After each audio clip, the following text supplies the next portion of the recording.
Welcome to the wealthchannel.com. My name is Adam Batchelor. I am joined once again, lucky to be joined, by Phil Cubeta, MSFS, CLU, ChFC, and CAP.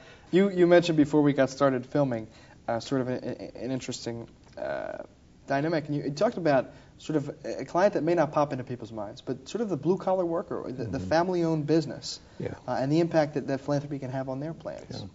You know, it really is an interesting topic to me. 64% of GNP is still in closely held businesses, big and small. Over the next 5 years, 20-some-odd% of those are slated to change hands, and over the next 10 years, 40%. Now, if you look at those businesses like the plumbing and air conditioning, the farms, the ranches, the construction trades, they don't look like they have money. We know they have money because we work with them, right? In other words, this is a stock and trade of the American college.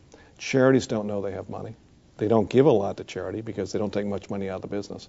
But there is one moment when this person goes from 45 to 55 to 65 to 70. There's going to come a point where that business transitions and it becomes liquid suddenly. And if there's philanthropic planning in place before that happens, coordinated with it, then the government gets less taxes, and taxes go to zero potentially, and charity and kids decide if they're going to divvy it up. And the other really important point to make is when you look at somebody today who is 55 or 64, sometimes watches old Jimmy Cagney movies, and there'll be this guy who looks like he's about to fall over and his face is all sunken and so forth. It'll turn out to be that he's like 50 years old, because in the 30s, 50 looked old, it was old, and you know, you'd be lucky to make it to 60. Today, somebody at 60 is not thinking they're going to hang it up at 60 or 62 or 60. Even if one reason they don't want to leave the business is they're Mr. or Mrs. Big in the business. What are they going to do as an encore act to top this? They do not want to retire. They may say they want to play golf, but that gets old after a while. They want to tour the world, that goes old after a while. What can you do to top this in the 30 years you have left? Well, one thing is, when you transition out of the business, put some money into some causes that you care about and go with the money. Follow the money. Don't just write the check. Follow the money and make sure they're doing something worthwhile. We'll take a board seat. You know, start your own nonprofit. Start a for-profit that serves a nonprofit purpose. There's so many things you can do with that money if you get actively involved. So it's time, talent, and treasure. But I want to come back to something we talked about in our first segment here, and that is actually working with organizations, with nonprofit organizations. And I'm going to read something, and I hope you can just bear with me for a second. It's something that you wrote. You said that charities are often very naive about standards of disclosure. As the nonprofit and for-profit sectors converge on the same donors, clients, and customers, using language that has been hybridized, expect the regulation of charity advertising and solicitation to become ever more onerous.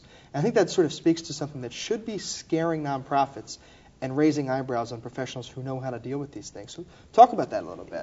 What I was writing about there specifically is there have been some charities recently who've gotten in major trouble because they offered donor-advised funds and gift annuities and then went bankrupt.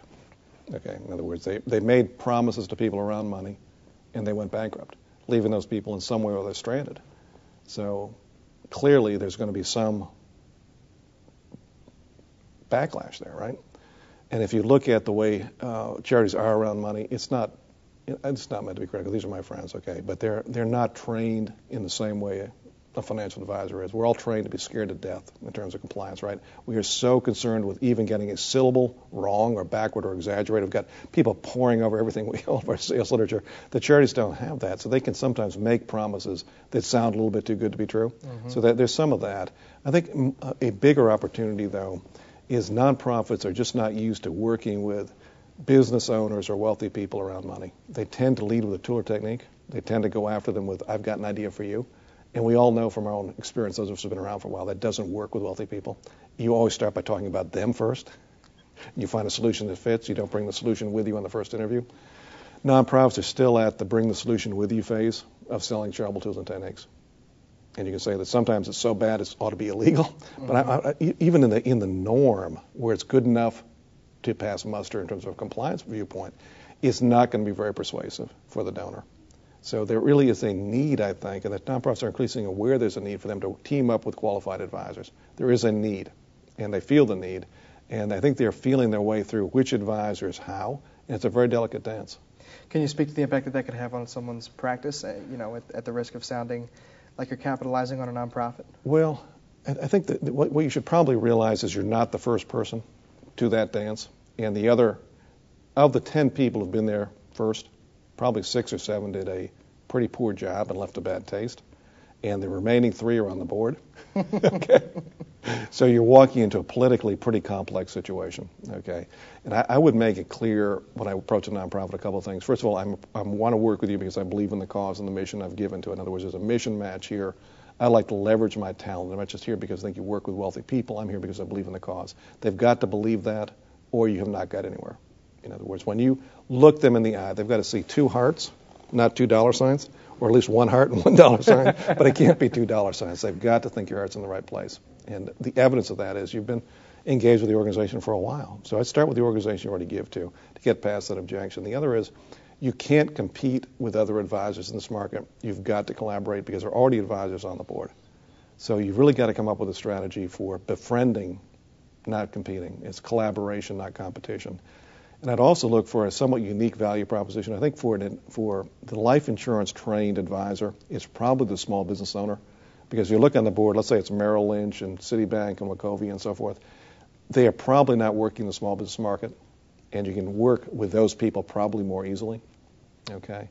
But I would still be careful to bill yourself as somebody who plays well with other people, that you're not trying to do something against, because as soon as you start working against the board member, you're out of the game. Phil, thank you once again. Thank you very much. It's been a pleasure. Thank you for joining us on the Wealth Channel. We look forward to seeing you again very soon.